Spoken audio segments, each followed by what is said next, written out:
बिस्मिल्लाहिर्रहमानिर्रहीम। कुरान पाक का 11वां पारा, सूरह तौबा जो मदनी है उसकी 36 आयात और 5 रुकू पर मुश्तमिल है।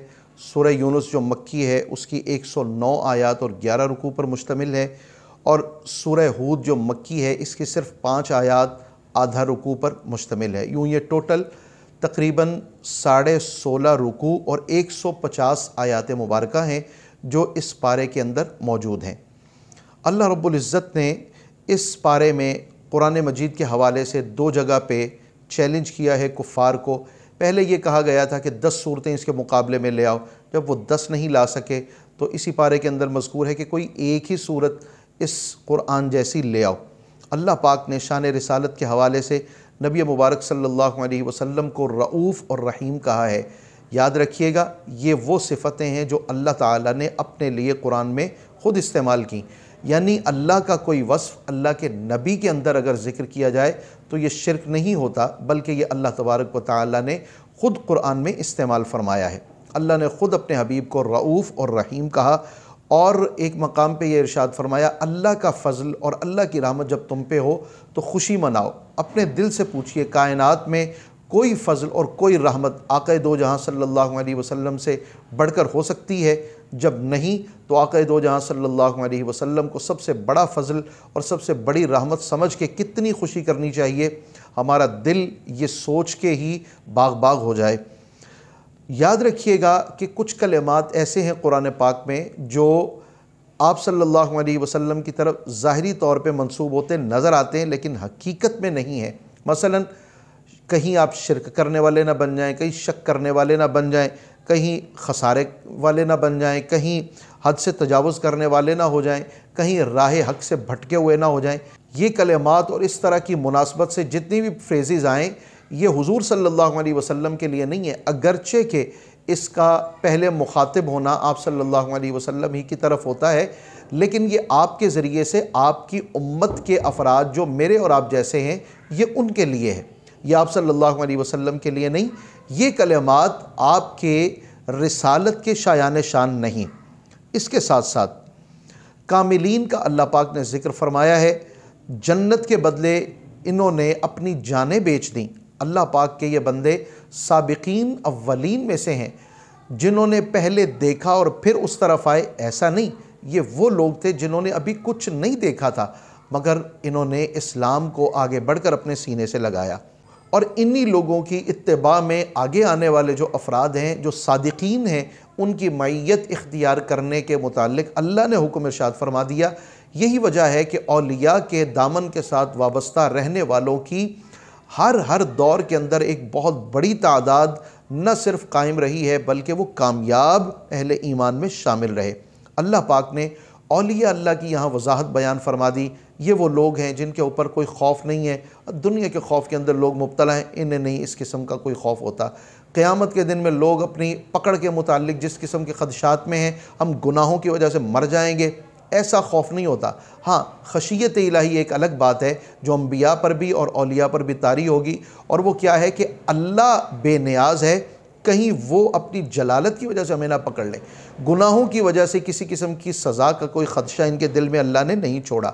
और इनकी निशानी ये बयान फरमाई, ये ईमान वाले होते हैं, तक़वा वाले होते हैं, और दुनिया और आखिरत में इन लोगों के लिए अल्लाह पाक ने बशारतें दी हैं। और नतीजतन अल्लाह पाक ने इन पर नज़र ख़ास फरमाई, और अल्लाह पाक लोगों को पसंद करता है। अल्लाह रब्बुल इज़्ज़त ने इन लोगों के दिलों में अपनी लिक़ा की, अपनी मुलाकात की एक उम्मीद रखी है। तो ये कामिलीन के ज़िमन में अल्लाह रब्बुल इज़्ज़त ने मुख्तलिफ़ आयात के अंदर इन लोगों के मरातिब को और इनके खूबियों को, औसाफ़ को अल्लाह पाक ने ज़िक्र फरमाया। यहाँ एक बात याद रखने की है, माला यदुर्रुहुम वला यनफ़उहुम, ये नुकसान नहीं देते, ये नफ़ा नहीं देते। इस तरह की आयात को औलिया अल्लाह की तरफ मंसूब किया जाता है। याद रखिएगा कि ये आयात बुतों के लिए हैं, औलिया अल्लाह के लिए नहीं है। अल्लाह के वली अल्लाह का गैर नहीं होते, वो अल्लाह के वली होते हैं, अल्लाह वाले होते हैं। मुनाफिकीन के मुताल्लिक़ ये बताया कि ये जिहाद से बेजा उज़्र लेकर आपकी खिदमत में आने वाले हैं, झूठी कस्में उठा के बताने वाले हैं। और मदीना के इर्द गिर्द भी इन मुनाफिकीन का जो अपने निफाक के अंदर बहुत पुख्ता हैं, इन लोगों की आबादी मौजूद है। और मस्जिद ज़रार भी इन्होंने बना रखी है। हर मस्जिद जिसको मस्जिद का नाम दिया जाए, ज़रूरी नहीं है कि वो वाकई खुदा का घर हो। ये देखा जाएगा कि उसमें नबी पाक सल्लल्लाहु अलैहि वसल्लम के ख़िलाफ़ आपकी बेअदबी और हर्ज़त सराई में तो नहीं कुछ कहा जाता। अगर ऐसा है तो खुदा ना खास्ता वो आपकी मस्जिद अल्लाह का घर है या मस्जिद ज़रार। कुछ नाकाम लोगों का भी ज़िक्र अल्लाह पाक ने बयान फरमाया। ये वो लोग हैं जो अल्लाह ताला की लिक़ा, अल्लाह की मुलाकात की उम्मीद नहीं रखते, फ़कत दुनियावी नेमतों के ऊपर राज़ी हैं। इनका ठिकाना फिर जहन्नम होगा, चेहरों के ऊपर इनके ज़िल्लत छाई होगी, इनको कोई अल्लाह के अज़ाब से बचाने वाला नहीं होगा।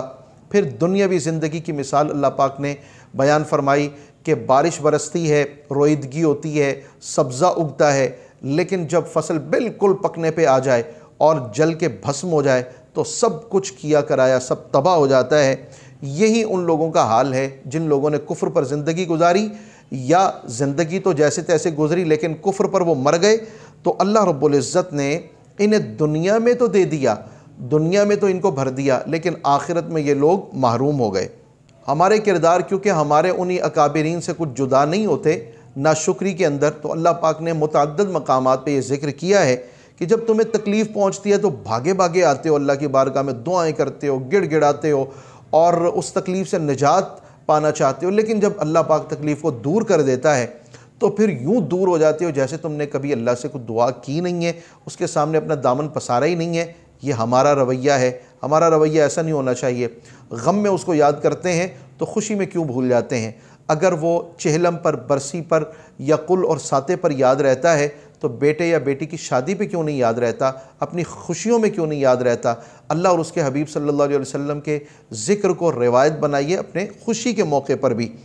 हमारे किरदार की बेहतरी के लिए उसने एक सबील ज़िक्र फरमा दी कि तुम लोगों में दीन की समझबूझ रखने वाला एक ऐसा ग्रोह होना चाहिए जो निकले, दीन का इल्म हासिल करे और फिर लौट कर लोगों की तरफ वापस आए अपने इलाके में और वहाँ के लोगों को डराए उस अज़ाब से कि जिस अज़ाब के ऊपर वो ख़ुद लोग मुत्तले हो गए कि अल्लाह रब्बुल इज़्ज़त की नाराज़गी का ये सबब है, और उन रहमतों की तरफ बुलाए जिन रहमतों के वो ख़ुद भी उम्मीदवार हुए।